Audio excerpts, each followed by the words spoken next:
Welcome to View from the Top. I am Modele Sharafaiso. Thank you for joining us today. Because law is deeply implicated in our economic, political, and social worlds, pursuit of social change invariably involves an engagement with law.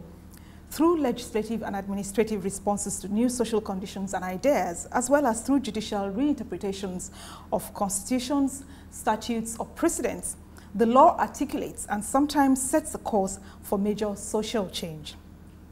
Law plays an important indirect role in social change by shaping various social institutions, which in turn have a direct impact on society in many areas of life, such as education, housing, transportation, energy utilization, protection of the environment, and so forth, crime prevention as well. The law and litigation are important instruments of change. What is the role of law in social transformation, and how can law be harnessed for social change in Nigeria? I am being joined by Dr. Olisa Agbakoba, former NBA president and human rights activist, to discuss this and more. Dr. Agbakoba, thank you for joining us. Thank you very much. Before we start our conversation, here is a brief biography. Olisa Agbakoba was born on 29 May 1953 in Jos. He holds an LLB from the University of Nigeria, BL from the Nigerian Law School, an LLM from the University of London, and an honorary doctorate of laws from the University of Nigeria, Nsukka. Fresh out of law school, he served as a research fellow in the Nigerian Institute of International Affairs.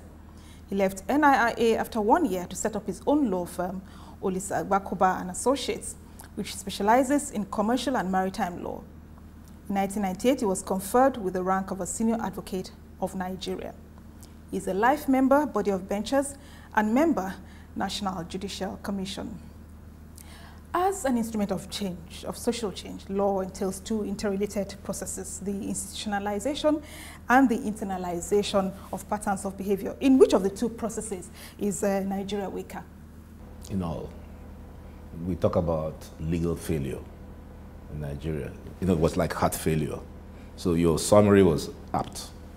You described the role of law and how it impacts on the system. But what you don't know is many people do not know what you've just read. President Goodluck Jonathan had his EMT, Economic Management Team, not a single lawyer. People in governance in Africa don't understand that legal analysis is the foundation of economic development, which is my specialty actually, development law. So you must use law to harness economic processes. And I'll just give you one example. Most Nigerians, not every Nigerian, can pay a rent.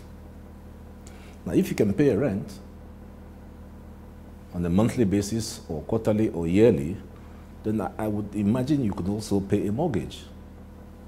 They're the same thing. But because we have legal failure in property law, we have failed to use law to extract the conceptual value in property, which is the document of title that we call the C of O. Without a C of O, you're not likely to get a loan. Without a loan, you can't build houses. But if you had a good legal framework to deal with property law in a way that property is easily fungible, so that here we sit, I could use this property to create further wealth. Law will not allow you to do that unless you understand its place. So my point is, law has not gotten the prominence that our national political leaders should have given it. You know, one hot button issue is cost of governance. It remains an issue because it's been said that the National Assembly gets about 25% of the national budget. Nobody's sure because we really don't know, the exact amounts. You have described their salaries as unconstitutional. Yep. But they didn't fix those emoluments themselves. They did. They keep telling us they didn't. They did. The constitutional provision in respect of fixing public wages is vested in a body called the Revenue, Mobilization and Fiscal Commission. But the National Assembly simply doesn't follow it.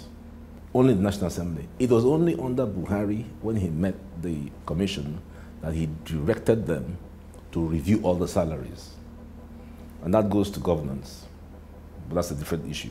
So now they're going to hopefully obey the constitutional framework for the payment of emoluments to public servants.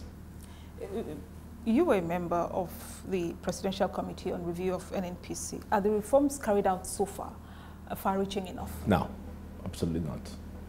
What more needs to be done?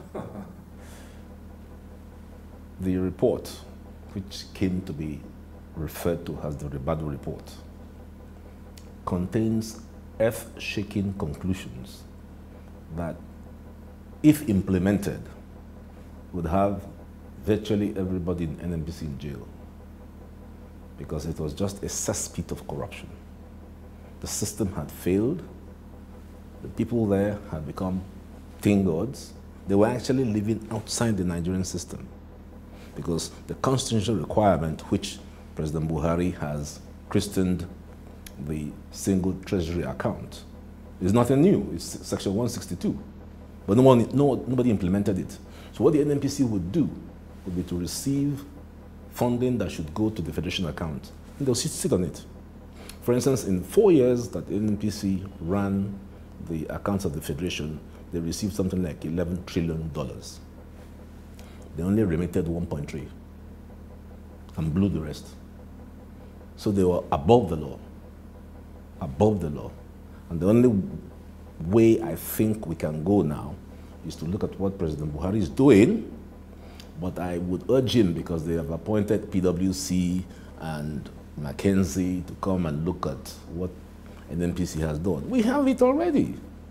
I would recommend to them to just go and look at the Rebadu report. Everything is there, including stealing crude. Captains of vessels were happy to come to Nigeria to take crude oil because there was no calibration, no metering. A big vessel that comes in to Nigeria to lift crude, the crude being pumped into the vessel is metered and checked by the Department of Petroleum Resources.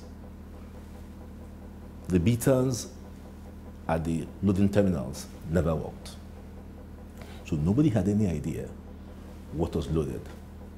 And we knew from the reports that came to us that if a captain loaded 10 million metric tons, he had taken more, and he would sell it on the spot market in the high seas.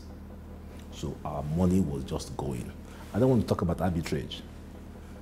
When the oil is sold by the multinationals, credit is given to particular banks and then reconciled by the NNPC, by the central bank.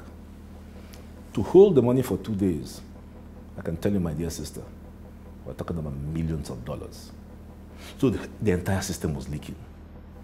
And foreigners were laughing at us. It was a big joke. So President Buhari doesn't have to look for any other report. Can you tell us some of the recommendations of that report? I'm just telling you now. You're telling us some of the problems. First recommendation was that the NNPC should be unbundled.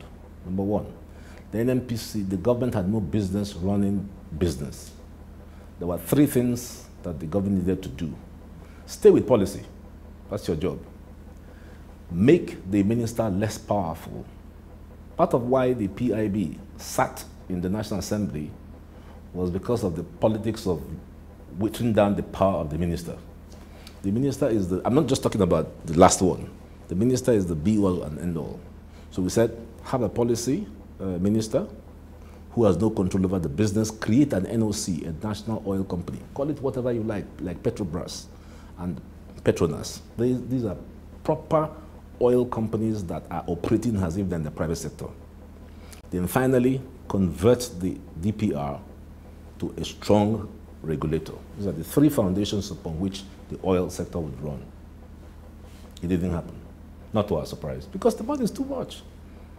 The money is enough to tempt the devil. I'm sorry, to tempt an angel. So, if we want to fix Nigeria, all we needed to do is go to the Rebadu report. All the problems and answers and solutions are there. We have to take a break now. Please join us again after this short break.